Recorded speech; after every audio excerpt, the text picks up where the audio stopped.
Okey, Assalamualaikum warahmatullahi taala wabarakatuh. Hari ini saya dan bersama dengan rakan-rakan ahli parlimen daripada Sabah dan Parti Warisan ingin mengadakan sidang media ini merujuk kepada jawapan yang saya telah perolehi daripada Kementerian Kewangan, Menteri Kewangan berkisar tentang isu tuntutan 40% cukai yang dikutip di Sabah perlu ditinggalkan di Sabah sebagaimana di dalam surat saya kepada Yang Berhormat Menteri. Dan alhamdulillah hari ini saya telah memperolehi jawapan daripada Kementerian Kewangan, dan jawapan yang saya perolehi itu bukan saja tidak menjawab kepada isu sebenar, isu pokok yang kita bangkitkan, malah jauh lebih penting ia telah membongkar satu dokumen yang selama ini kita tidak pernah nampak, di mana satu pengwartaan telah dibuat oleh kerajaan pada tahun 1970 yang mana pengwartaan ini secara jelas telah melanggar perlembagaan persekutuan, yang mana ianya telah dipindah perlembagaan persekutuan ini tanpa proses yang betul. Kalau saya imbau kembali sejarah untuk makluman rakan-rakan media, keputusan pengwartaan ini dikeluarkan sewaktu tempoh darurat tahun 1969 sehingga tahun 1971. Dan oleh kerana kesemua ordinan darurat telah dimasukkan pada tahun 2011, jadi persoalan dia, mengapakah sehingga ke hari ini pindaan kepada perlembagaan persekutuan tidak dibuat? Dan warta ini tidak didedahkan kepada umum dan masih berstatus rahsia. Dan untuk makluman rakan-rakan media, khususnya rakyat negeri Sabah, pengwartaan ini diletakkan di dalam kategori rahsia. Dan apabila kita membuat carian di dalam laman web kerajaan tentang isu pengwartaan, kita tidak menjumpai dokumen ini. Dan jauh lebih teruk lagi apabila kita melihat kepada pindaan perlembagaan yang ada, perlembagaan persekutuan, di dalam perlembagaan persekutuan juga ini tidak tertulis sebarang perubahan tentang pindaan perlembagaan melibatkan isu 40% cukai yang dipungut daripada Sabah.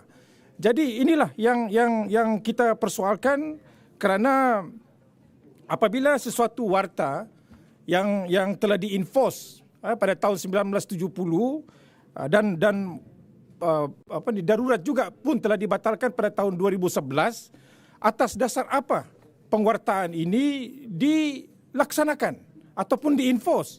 Kerana kalau mengikut peraturan dia, sebarang pindaan perlembagaan ianya perlu melalui proses yang betul, sebagaimana apa yang kita lakukan sebentar tadi di Dewan Rakyat.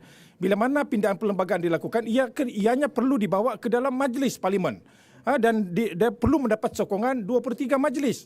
Dan selepas itu ianya perlu dibawa ke Dewan Negara untuk diluluskan dan seterusnya akan dibawa ke pengetahuan Majlis Sarajaya di Pertuan Agong sebelum ianya boleh dikuatkuasakan.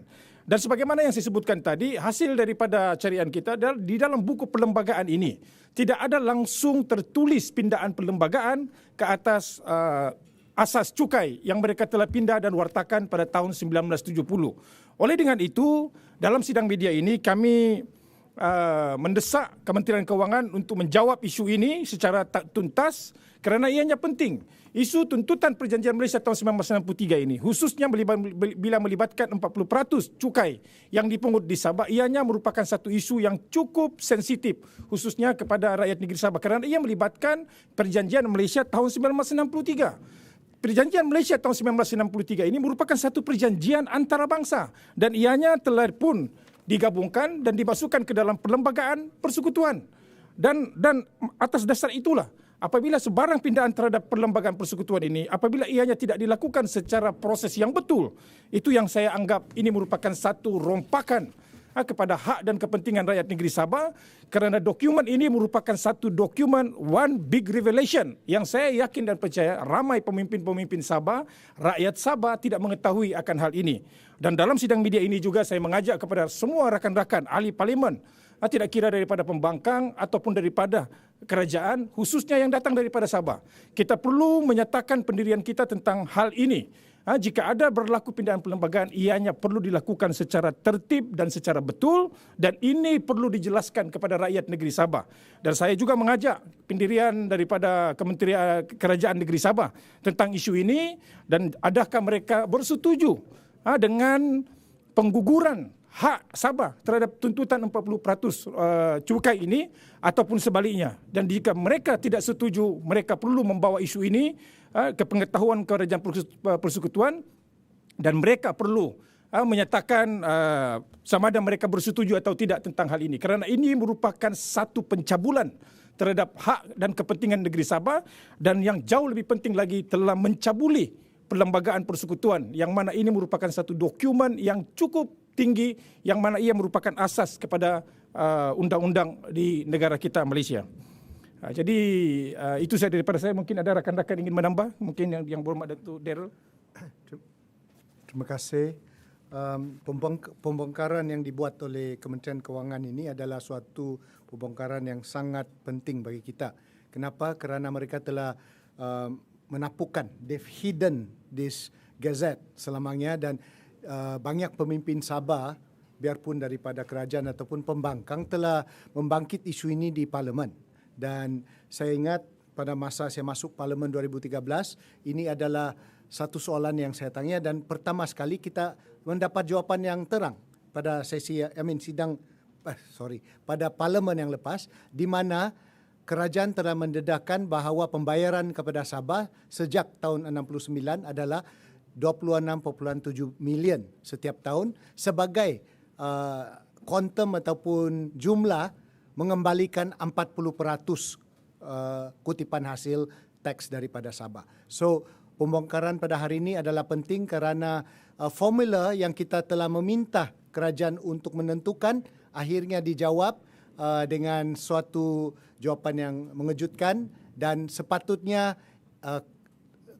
Menteri Hal Ehwal Sabah berjumpa dengan Menteri Kewangan untuk mendapat penjelasan yang lebih mendalam dan terperinci, dan juga bagi pihak kami daripada Parti Warisan, kami akan juga mendedahkan ini kepada rakan-rakan kami di DUN Sabah, dan kita juga telah berbincang dengan Presiden Datuk Seri Muhammad Shafie Apdal, di mana beliau akan menelitikan dan membawa hal ini kepada Ketua Menteri Sabah juga, sebab ini penting. Mungkin Ketua Menteri Sabah pun tidak tahu pasal ini. Ada kemungkinan dia tidak tahu. Dan kalau dia tahu pun, dia patut juga mendedahkan.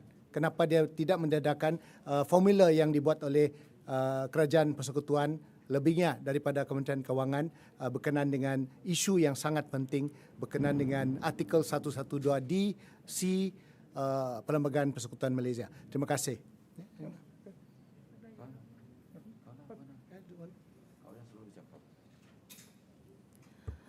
Pertama sekali pada saya agak sedih ya.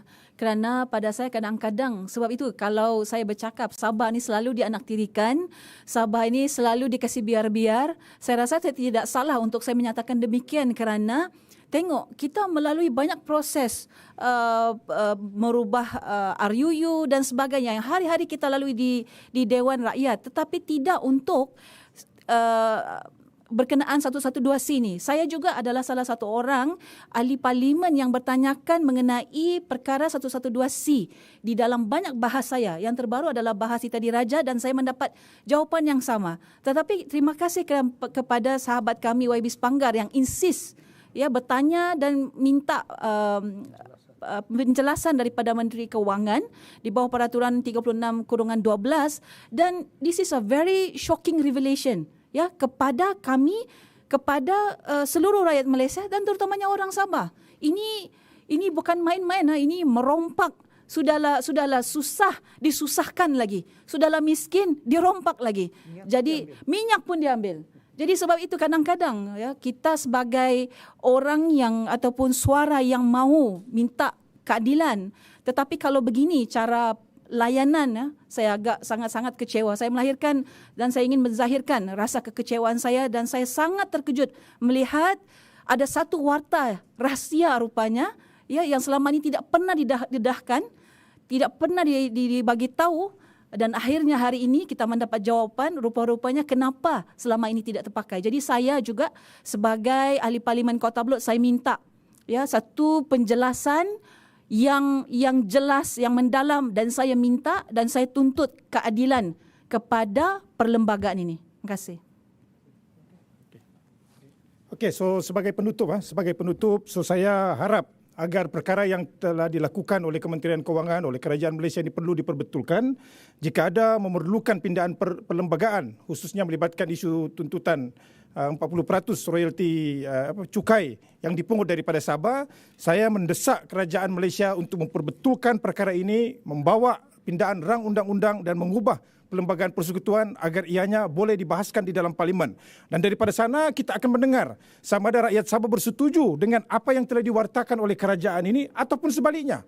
Kerana ini penting pada kita apabila dilakukan pindaan perlembagaan tanpa melalui proses yang betul, saya rasa ini merupakan satu pencabulan. Dan jauh lebih penting lagi, dokumen ini saya yakin dan percaya pengwartaan ini merupakan satu pengwartaan yang tidak diketahui oleh ramai pemimpin-pemimpin daripada Sabah dan juga pastinya rakyat negeri Sabah, rakyat Malaysia yang ada di negeri Sabah. Jadi itulah sidang media kami pada hari ini. Sekian dan terima kasih. Dan jika mereka tahu kenapa mereka tidak? Dan sebagai tambahan kepada apa yang disebut oleh yang berhormat Datuk Daryl tadi, jika ada pemimpin Sabah yang mengetahui tentang perkara ini, kita harap mereka perlu memberi penjelasan sepenuhnya kerana mereka perlu jelaskan ini kepada rakyat negeri Sabah pada keseluruhannya, kerana ini merupakan satu pengkhianatan yang saya rasa cukup serius telah dilakukan oleh pemimpin Sabah yang tahu akan perkara ini tetapi mengambil keputusan untuk berdiam diri. Sekian dan terima kasih. Okey. Ya.